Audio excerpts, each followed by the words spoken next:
Good morning and welcome back to the Roundtable Review. And in this episode, we're taking a look at the likelihood of Tottenham Hotspur getting relegated. Will the officials allow it, or will the FA, the higher ups, let a Big Six club get relegated? I am Josh Marshall, and opposite me today, we have got Dejan Joe. So Dejan, let's get this kicked straight off. I want your thoughts on whether or not Tottenham will or could get relegated.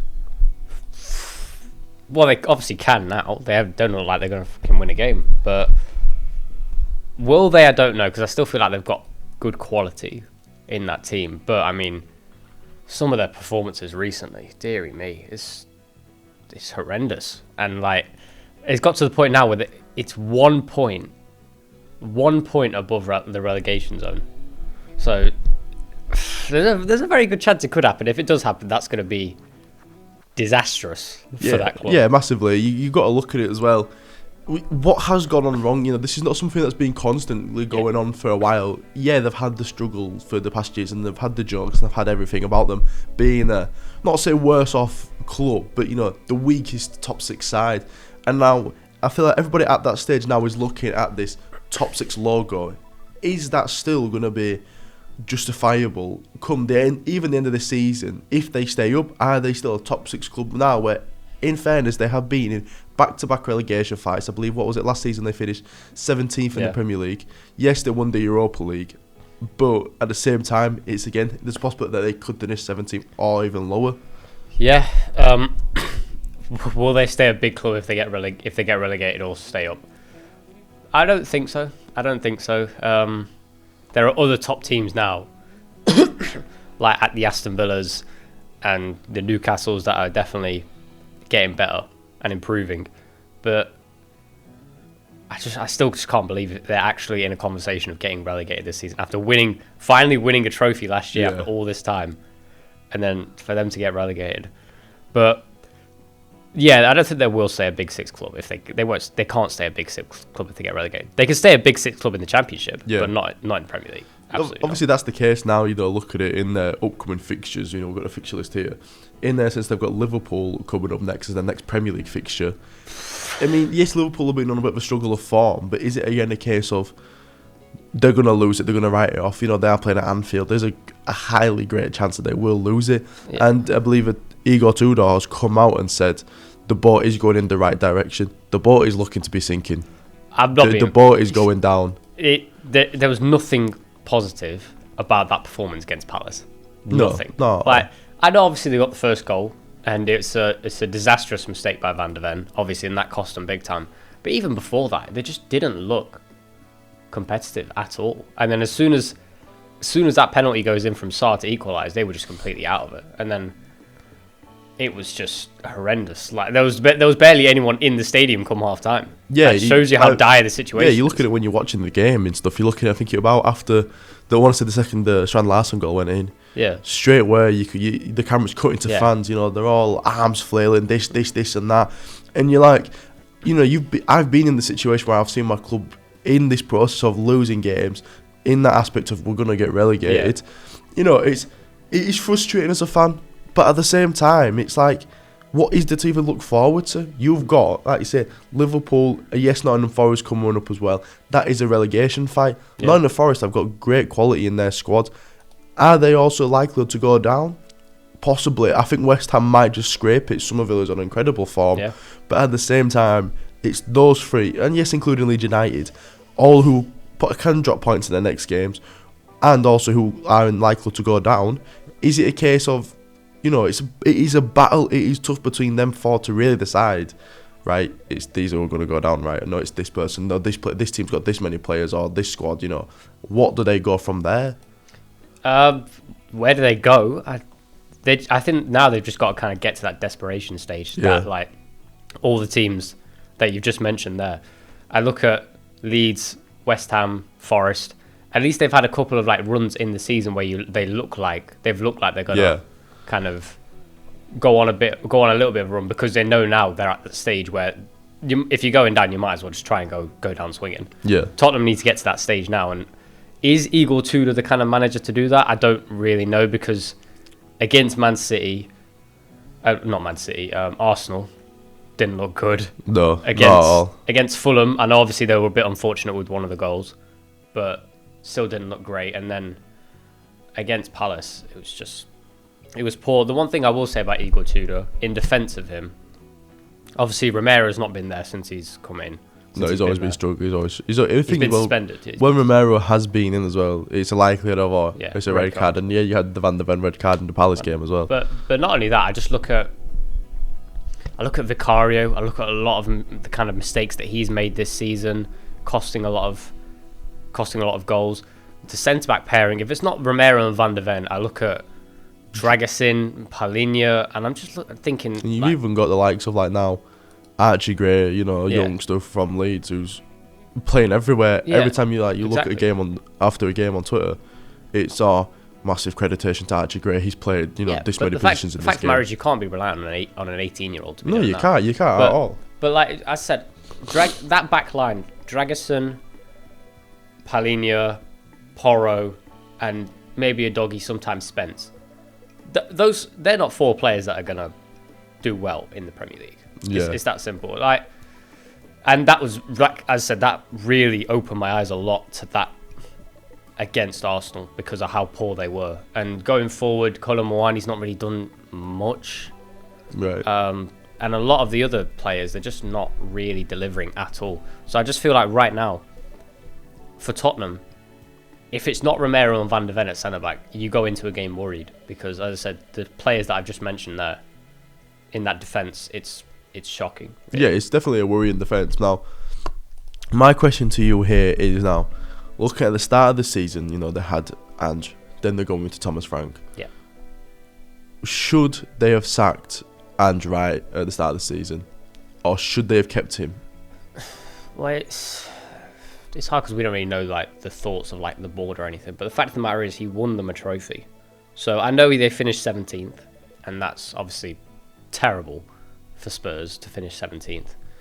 But they won a trophy, and they didn't just win a trophy; they won the Europa League. That got them Champions League football. Yeah, that is the reason why they're in the situation. That's the reason why they're in the situation right now in the Champions League.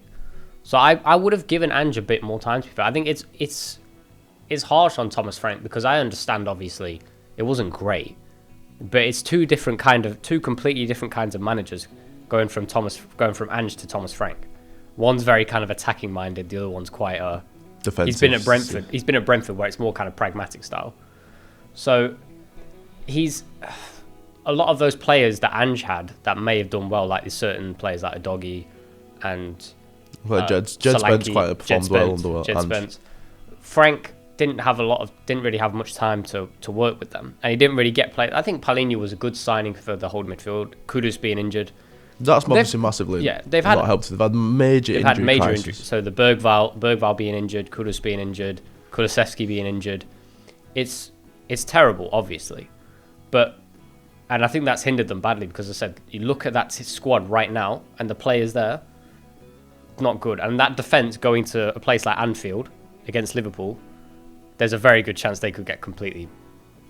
Yeah, it's entirely possible that they could walk into Anfield right now and be thinking, right, if we can come out with a point. Yeah. But knowing how Szoboszlai's been playing, Ekitike's been playing, they can come in and just swipe them down. Exactly. And obviously Liverpool have got their own little injury crisis going on right now. They've got quite a few out.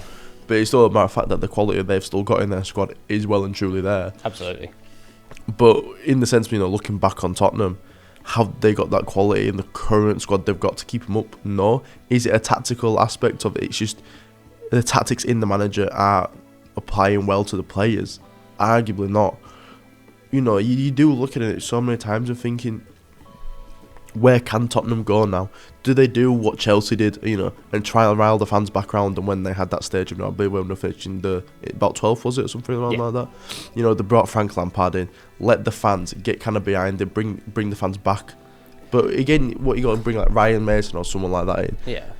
What's the case? Is Igor going to turn it around and be like, right, I know what I'm doing. Yeah, we've lost a few games now, but once we start working and once players understand the tactics, is it there for an opportunity for them to turn it round? Well, it was a weird appointment to begin with, but I wouldn't sack him after 3 games. No, it's too much to sack him. It's way too early. The fact of the matter is, they still have, I think, 9 games left to go in the season. Yeah, 9 games left in the season.